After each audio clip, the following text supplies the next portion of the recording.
बोलो नरसिंह भगवान की जय। रामचंद्र भगवान की जय। 49वां अध्याय। श्री राम का जयंत को दंड देना, शारंग सुतीक्ष्ण और अगस्त्य से मिलना, शूर्पणखा का अनादर, सीता हरण, जटा युद्धवध और शबरी को दर्शन देना। मार्कंडेय जी कहते हैं, भरत जी के अयोध्या लौट जाने पर कमल लोचन श्री रामचंद्र जी अपनी भार्या सीता और भाई लक्ष्मण के साथ शाक और मूल फल आदि के आहार से ही जीवन निर्वाह करते हुए उस महान वन में विचरने लगे। एक दिन परम प्रतापी भगवान राम लक्ष्मण को साथ ना ले जाकर चित्रकूट पर्वत के वन में सीता जी की गोद में कुछ देर तक सोए रहे। इतने में ही एक दुष्ट कौवे ने सीता के सम्मुख आ उनके स्तनों के बीच चोंच मारकर घाव कर दिया। घाव करके वह अधम काक वृक्ष पर जा बैठा। तदंतर जब कमल नयन श्री रामचंद्र जी की नींद खुली, तब उन्होंने देखा सीता के स्तनों से रक्त बह रहा है और वह शोक से डूबी हुई है। यह देख उन्होंने सीता से पूछा, कल्याणी बताओ, तुम्हारे स्तनों के बीच में एक रक्त बहने का क्या कारण है? उनके योग कहने पर सीता ने अपने स्वामी से विनय पूर्वक कहा, राजेंद्र महामते, वृक्ष की शाखा पर बैठे हुए एक दुष्ट कौवे को देखिए। आपके सो जाने पर इसी ने यह दुस्साहसपूर्ण कार्य किया है। रामचंद्र जी ने भी उस कौवे को देखा और उस पर बहुत ही क्रोध किया।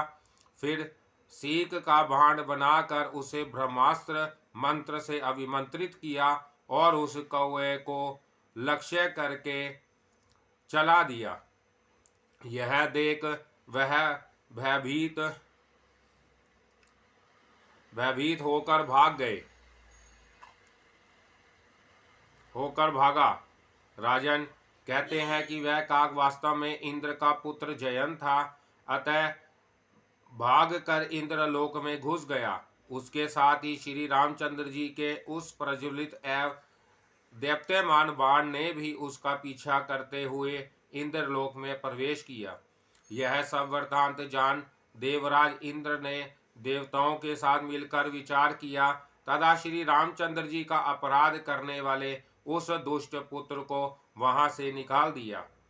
जब सब देवताओं ने उसे देवलोक से बाहर कर दिया, तब वह पुनः राजा श्री रामचंद्र जी की ही शरण में आया और बोला, महाबाहो श्री राम, मैंने अज्ञानवश अपराध किया है, मुझे बचाइए। इस प्रकार कहते हुए जयंत ने कमल लोचन श्री राम ने कहा, अरे दुष्ट, मेरा अस्त्र अमोघ है, अतः इसके लिए अपना कोई एक अंग दे दे, तभी तू जीवित रह सकता है, क्योंकि तूने बड़ा अपराध किया है। उनके योग कहने पर उसने श्री राम के उस बाण के लिए अपना एक नेत्र दे दिया। उसके एक नेत्र को भस्म करके वह अस्त्र लौट आया। उसी समय से सभी कौवे एक नेत्र वाले हो गए। राजन, इसी कारण वह एक आंख से ही देखते हैं।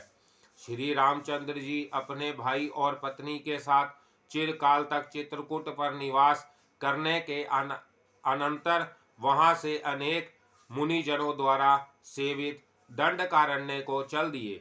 उस समय वह तपस्वी वेश में थे। उनके हाथ में धनुष और बाण थे तथा पीठ पर तरकस बंधा था। वहां जाने पर महाबलवान श्री राम ने उस वन में रहने वाले बड़े बड़े मुनियों का दर्शन किया, जिनमें से कई लोग केवल जल का आहार करने वाले थे। कितने ही दंतहीन होने से पत्थर पर कूट पीसकर आहार ग्रहण करते, इसलिए अशम कूट कहलाते थे।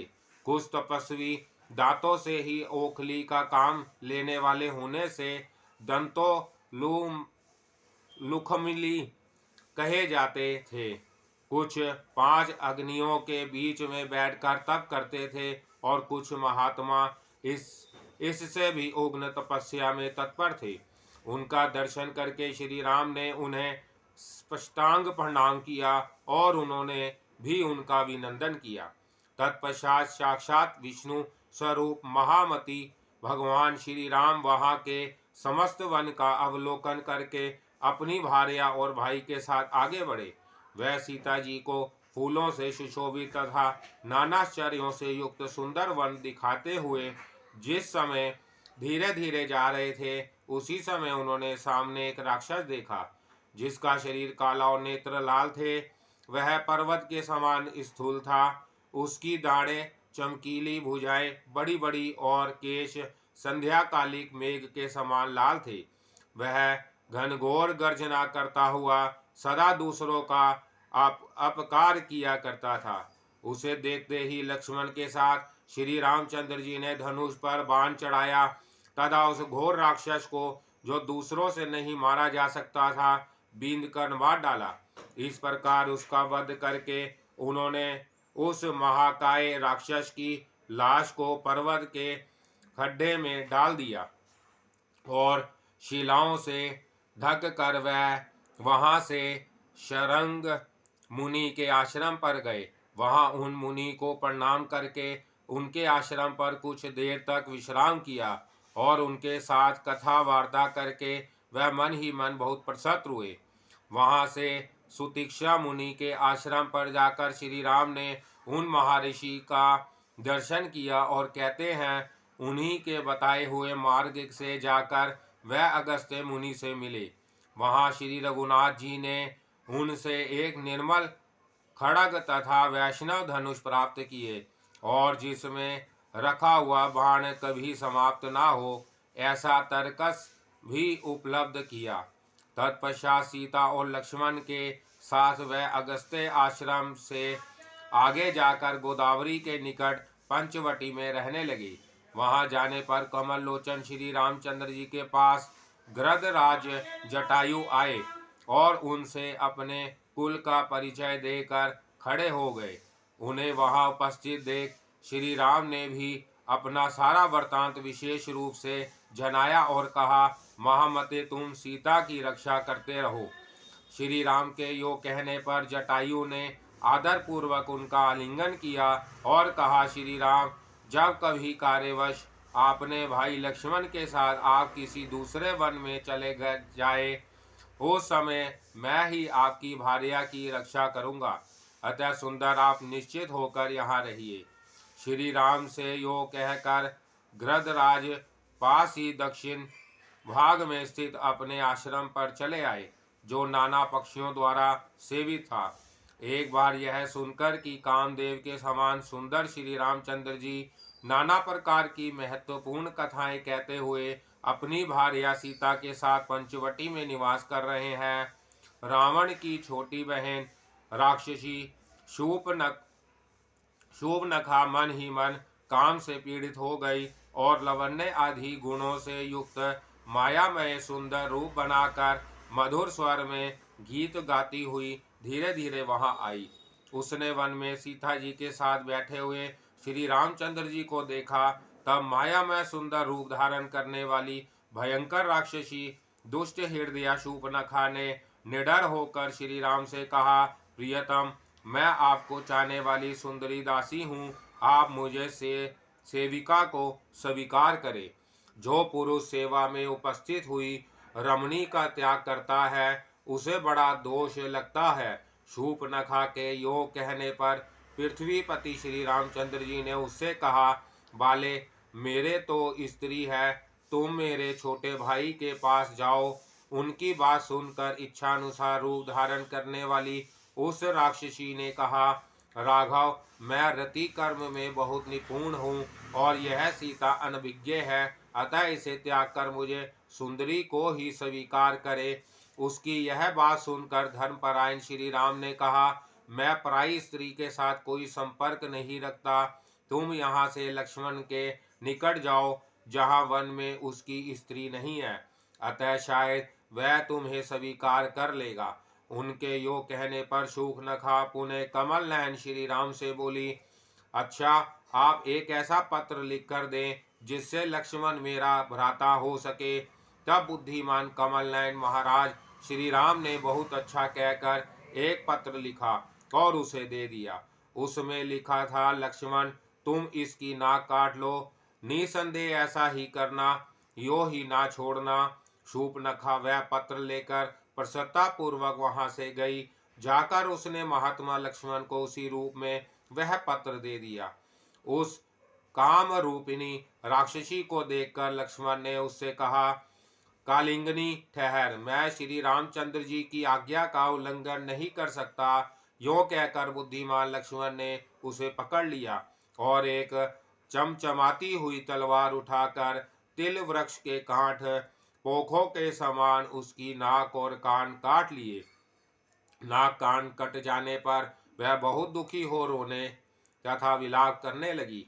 हाँ, समस्त देवताओं का मान मर्दन करने वाले मेरे भाई रावण, आज मुझ पर महान कष्ट आ गया। हाँ भाई कुंभकर्ण, मुझ पर बड़ी भारी विपत्ति आ पड़ी। हाँ गुण निधे महामते विभीषण, मुझे महान दुख देखना पड़ा। इस प्रकार अर्थभाव से रोदन करती हुई वह खरदूषण और त्रिशरा के पास गई तथा उनसे अपने अपमान की बात निवेदन करके बोली, महाबली श्री राम इस समय जन स्थान में अपने भाई लक्ष्मण के साथ रहते हैं। श्री राम का पता पाकर वह तीनों बहुत ही कुपित हुए और उनके साथ युद्ध के लिए उन्होंने 14,000 प्रतापी एवं बलवान राक्षसों को भेजा तथा वह तीनों निशाचर नायक स्वयं भी उस सेना के साथ आगे आगे चले। उन महाबलवान राक्षसों को रावण ने वहां पहले से ही नियुक्त कर रखा था। वह बहुत बड़ी सेना के साथ जन स्थान में आए। रावण की बहन शूर्पणखा नाक कट जाने से बहुत रो रही थी। उसके सारे अंग आंसुओं से भीग गए थे। उसकी वह दुर्दशा देख वह खरदूषण आदि राक्षस अत्यंत कुपित हो उठे थे। श्री राम ने भी बलवान राक्षसों की उस सेना को देख लक्ष्मण को सीता की रक्षा में उसी स्थान में रोक दिया और अपने साथ युद्ध के लिए वहां भेजे गए। उन बालाभिमानी राक्षसों के साथ युद्ध आरंभ कर दिया। अग्नि की ज्वाला के समान देप्यमान बाणों द्वारा उन्होंने 14,000 राक्षसों की प्रबल सेना को क्षण भर में मार गिराया। साथ ही खर और महाबली दूषण का भी वध किया। इसी प्रकार तिरछरा को भी श्री राम ने अत्यंत रोषपूर्वक रण क्षेत्र में मार गिराया। इस तरह उन सभी दुष्ट राक्षसों का वध करके श्री रामचंद्र जी अपने आश्रम में लौट आए। तब शूर्पणखा रोती हुई रावण के पास आई। दुर्बुद्धि रावण ने अपनी बहन की नाक काटी देख सीता को हर लाने के उद्देश्य से मरीच से कहा, मामा, हम और तुम पुष्पक विमान से चलकर जन स्थान के पास ठहरे।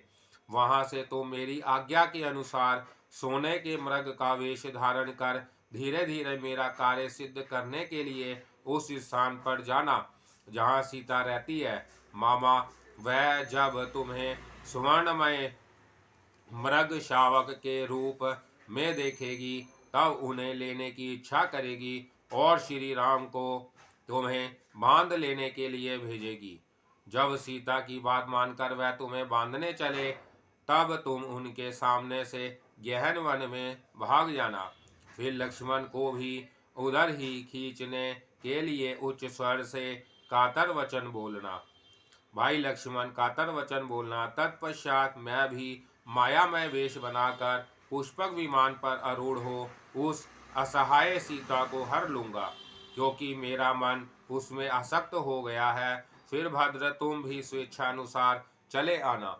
रावण के यो समझने पर मारीच ने कहा, अरे पापिष्ट, तुम ही जाओ, मैं वहां नहीं जाऊंगा। मैं तो विश्वामित्र मुनि के यज्ञ में पहले ही श्री राम के हाथों भारी कष्ट उठा चुका हूँ।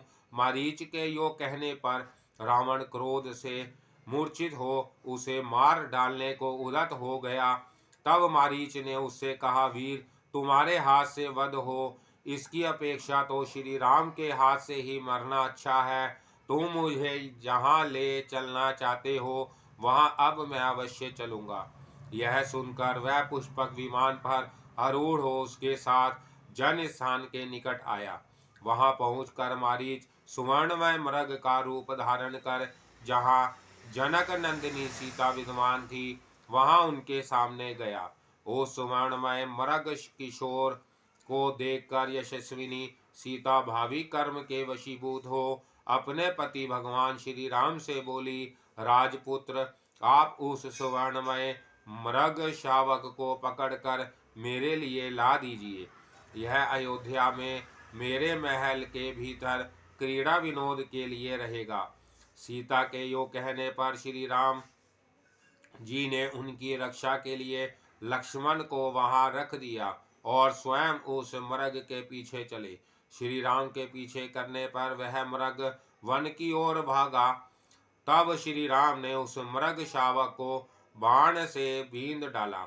महारीच, हाँ लक्ष्मण, यो कहकर पर्वताकार शरीर से पृथ्वी पर गिरा और प्राणहीन हो गया।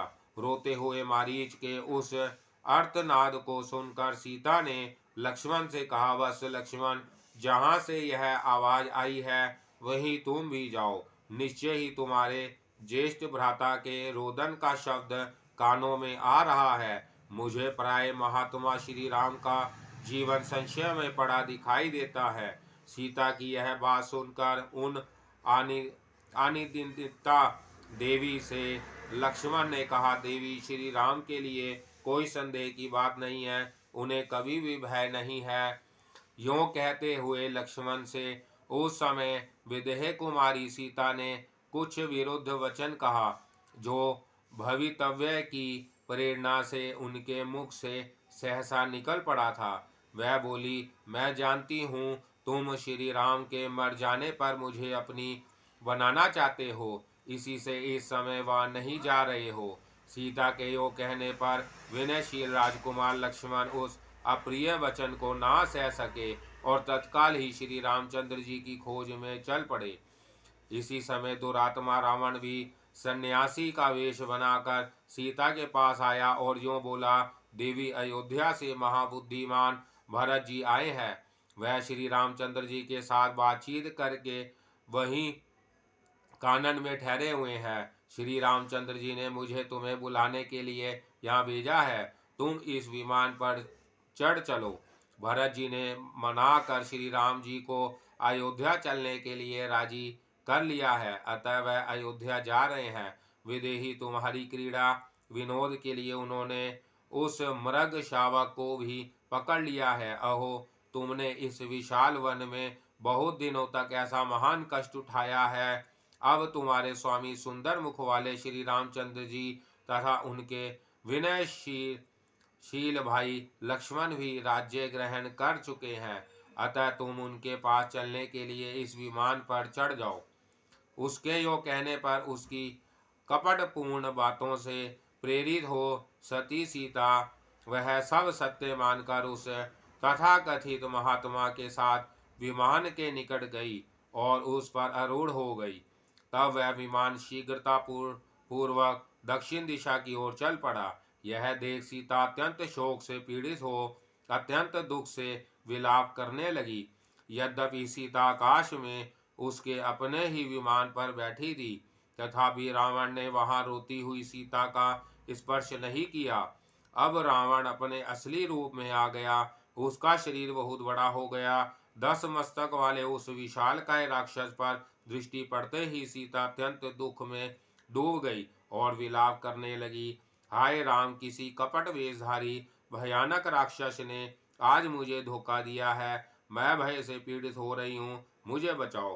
हे महाबाहो लक्ष्मण, मुझे दुष्ट राक्षस हर कर लिए जा रहा है। मैं भय से व्याकुल हूँ, तुम जल्दी आकर मुझे असहाय की रक्षा करो। इस प्रकार उच्च स्वर से विलाप करती हुई सीता के उस महान अर्तनाद को सुनकर गृधराज जटायु वहां आ पहुंचे। अरे दुष्टात्मा रावण, ठहर जा, तू सीता को छोड़ दे, यह कहकर पराक्रमी जटायु उसके साथ युद्ध करने लगे। उन्होंने अपने दोनों पंखों से रावण की छाती में चोट की। उनको इस प्रकार प्रहार करते देख रावण ने समझ लिया कि यह पक्षी बड़ा बलवान है। जब जटायु के मुख और चोंच की मार से वह बहुत पीड़ित हो गया, तब उस दुष्ट ने बड़े वेग से चंद्रहास नामक विशाल खड़ा उठाया और उससे धर्मात्मा जटायु पर घातक प्रहार किया। इससे उनकी चेतना क्षीण हो गई और वह पृथ्वी पर गिर पड़े। उस समय उन्होंने रावण से कहा, अरे दुष्टात्मा और नीच राक्षस, मुझे तूने नहीं मारा है। मैं तो तेरे चंद्रहास नामक खड़ग के प्रभाव से मारा गया हूँ। अरे मूर्ख, तेरे सिवा दूसरा कौन शास्त्रधारी योद्धा होगा जो किसी निहत्थे पर हथियार चलाएगा। अरे दुष्ट राक्षस, तू यह जान ले कि सीता का हर ले जाना तेरी मौत है। दुष्ट आत्मा रावण, निसंदेह श्री राम जी तेरा वध कर डालेंगे। जटायु के मारे जाने से अत्यंत दुख और शोक से पीड़ित हुई मिथिला नरेश कुमारी सीता उनसे रोकर बोली, हे पक्षीराज, तुमने मेरे लिए मृत्यु का वर किया है, इसलिए तुम श्री रामचंद्र जी की कृपा से विष्णु लोक को प्राप्त होगे। खग श्रेष्ठ, जब तक श्री रामचंद्र जी से तुम्हारी भेंट ना हो तब तक तुम्हारे प्राण शरीर में ही रहें।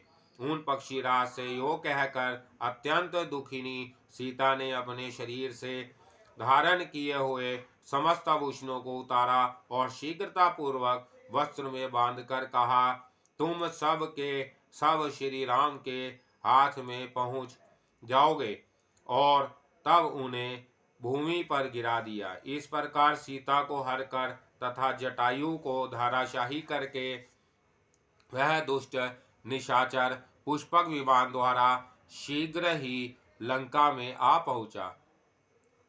वहां मिथिलेश कुमारी सीता को अशोक वाटिका में रखकर राक्षसियों से बोला, भयंकर मुख वाली निशाचरियों, तुम लोग यहीं सीता की रखवाली करो। यह आदेश दे वह राक्षस राज रावण अपने भवन में चला गया। उस समय लंका निवासिनी एकांत में परस्पर मिलकर बातें करने लगे। दुरात्मा रावण ने इस नगरी का विनाश करने के लिए ही सीता को यहाँ ला रखा है।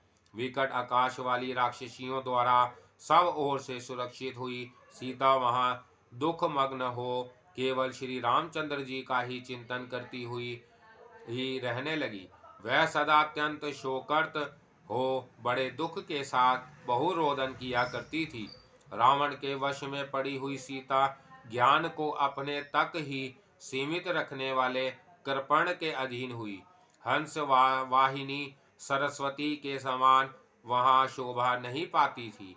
सीता ने वस्त्र में बंधे हुए अपने जिन आभूषणों को नीचे गिरा दिया था, उन्हें अकस्मात घूमने के लिए आए हुए 4 वानरों ने, जो वानर सुग्रीव के सेवक थे, पाया और शीघ्रता पूर्वक ले जाकर अपने स्वामी महात्मा सुग्रीव को अर्पित करके यह समाचार भी सुनाया कि आज वन के भीतर जटायु और रावण में बड़ा भारी युद्ध हुआ था। इधर जब श्री रामचंद्र जी माया में वेश बनाकर आए हुए उस मारीच को मारकर लौट पड़े, तब मार्ग में लक्ष्मण को देखकर उनके साथ अपने आश्रम पर आए, किंतु वहां सीता को ना देखकर वह दुख से व्यस्तित हो फूट फूट कर रोने लगे। महातेजस्वी लक्ष्मण भी अत्यंत दुखी होकर रोदन करने लगे। उस समय श्री रामचंद्र जी को सर्वथा अस्वस्थ होकर रोते और पृथ्वी पर गिरा देख बुद्धिमान लक्ष्मण ने उन्हें उठाकर धीरज बधाया। राजन, उस समय लक्ष्मण ने उनसे यो समयोचित बात कही थी, वह तुम मुझसे सुनो। महाराज, आप अधिक शोक ना करें। प्रभु, आप सीता की ही खोज करने के लिए आप शीघ्रता पूर्वक उठिए उठिए इत्यादि बातें कहते हुए दुखी महात्मा लक्ष्मण ने अपने शोकग्रस्त भाई राजा रामचंद्र जी को उठाया और उनके साथ स्वयं सीता की खोज करने के लिए वन में चले। उस समय श्री रामचंद्र जी ने सारे वनों को छान डाला, समस्त पर्वतों तथा उनकी चोटियों पर जाने वाले मृगों का भी निरीक्षण कर लिया। इसी प्रकार उन्होंने मुनियों के बहुत से आश्रम भी देखे। तृण एवं लताओं से आच्छादित वन स्थलियों तथा खुले मैदानों में, नदी के किनारे, गड्ढे में और कंदराओं में देखने पर भी जब उन महानुभाव को अपनी प्रिया सीता का पता नहीं लगा, तब वह बहुत दुखी हुए। उसी समय राजा रामचंद्र जी ने रावण द्वारा मारे गए जटायु को देखा और कहा, अहो, आपको किसने मारा? आह, आप ऐसी दुर्दशा को पहुंच चुके हैं, पता नहीं जीवित है या मर गए। पत्नी के वियोगवश आपके समान ही दुखी होकर यहाँ आए हुए मुझ राम के लिए आजकल आप ही सब कुछ थे। भगवान राम के इतना कहते ही वह पक्षी उस समय बड़े कष्ट से मधुर वाणी में बोला, राजन, इस समय मैंने जो कुछ देखा है और तत्काल ही उसके लिए जो कुछ किया है, वह मेरा सारा वृत्तांत आप सुने। दशमुख, रावण ने माया से सीता का हरण करके उसे उत्तम विमान पर चढ़ा लिया और आकाश मार्ग से वह दक्षिण दिशा की ओर चल दिया। उस समय माता सीता बड़े दुख के साथ विलाप कर रही थी। रघुनंदन, सीता की आवाज सुनकर मैंने उन्हें अपने ही बल से छुड़ाने के लिए रावण के साथ महान युद्ध छेड़ दिया। फिर उस राक्षस ने अपनी तलवार के बल से मुझे मार डाला। विदेह कुमारी सीता के ही आशीर्वाद से मैं अभी तक जीवित था। अब यहाँ से स्वर्गलोक को जाऊंगा। पृथ्वी पालक राम, आप शोक ना कीजिए। अब तो उस दुष्ट राक्षस को उसके गणों सहित मार ही डालिए। जटायु के यो कहने पर श्री राम ने पुनः शोक पूर्वक उनसे कहा, पक्षीराज, आपका कल्याण हो और आपको उत्तम गति मिले। तदंतर जटायु अपना शरीर त्याग कर एक सुंदर विमान पर आरूढ़ हुए और अप्सरागणों से सेवित हो स्वर्गलोक में चले गए। श्री रामचंद्र जी ने भी उनके शरीर का दाह संस्कार करके स्नान के पश्चात उनके नियमित जलांजलि दी। फिर सीता के लिए दुखित हो भाई लक्ष्मण के साथ आगे जाने लगे। इतने में ही उन्हें रास्ते पर एक राक्षसी खड़ी दिखाई दी। वह मुंह से बड़ी भारी उल्का के समान आग की ज्वाला उगल रही थी। उसका मुंह फैला हुआ था। वह बड़ी डरावनी थी और पास आए हुए अनेकानेक जीवों का संहार कर रही थी। श्री राम ने उसे रोषपूर्वक मार गिराया। फिर वह आगे बढ़ गए। जब श्री राम दूसरे वन में जाने लगे तब उन्होंने कबंध को देखा, जो बहुत ही कुरूप था। उसका मुख उसके पेट में ही था, बाहें बड़ी बड़ी थी और स्तन घने थे। श्री राम ने उसे अपना मार्ग रोकते देख उसे काठ कबाड़ द्वारा धीरे धीरे चला दिया। जल जाने पर वह दिव्य रूप धारण करके प्रकट हुआ और आकाश में स्थित होकर श्री राम से बोला, महाबाहु श्री राम, महामते वीरवर, एक मुनि के शाप वश चिरकाल से प्राप्त हुई मेरी कुरूपता को आपके नष्ट कर दिया। अब मैं स्वर्गलोक को जा रहा हूँ। इसमें संदेह नहीं है कि आज मैं आपकी कृपा से धन्य हो गया। रघुनंदन, आप सीता की प्राप्ति के लिए सूर्य कुमार वनराज सुग्रीव के साथ मित्रता कीजिए। उनके यहाँ जाकर सुग्रीव से सारा वृतांत निवेदन कर देने पर आपका कार्य सिद्ध हो जाएगा। अतः नरपश्रेष्ठ, आप यहाँ से ऋषिमुख पर्वत पर जाइए। यह कहकर कबंध स्वर्ग को चला गया। कहते हैं तब लक्ष्मण के साथ श्री रामचंद्र जी ने एक ऐसा आश्रम में प्रवेश किया जो सिद्धों और मुनियों से शून्य था। उसमें उन्होंने एक शबरी नाम की तपस्विनी देखी, जो बड़े बड़े मुनियों की सेवा पूजा करने से निष्पाप हो गई थी। उसके साथ वार्तालाप करके वह वहां ठहर गए। शबरी ने बेर आदि फलों के द्वारा भगवान राम का भली भांति सत्कार किया। आओ भगत के पश्चात उनसे अपनी अवस्था निवेदन की और यह कहकर कि आप सीता को प्राप्त कर लेंगे। वह शबरी भी उनके सामने ही अग्नि में प्रवेश करके स्वर्ग को चली गई। उसे भी स्वर्गलोक में पहुंचाकर भगवान श्री रामचंद्र जी अन्यंत्र चले गए।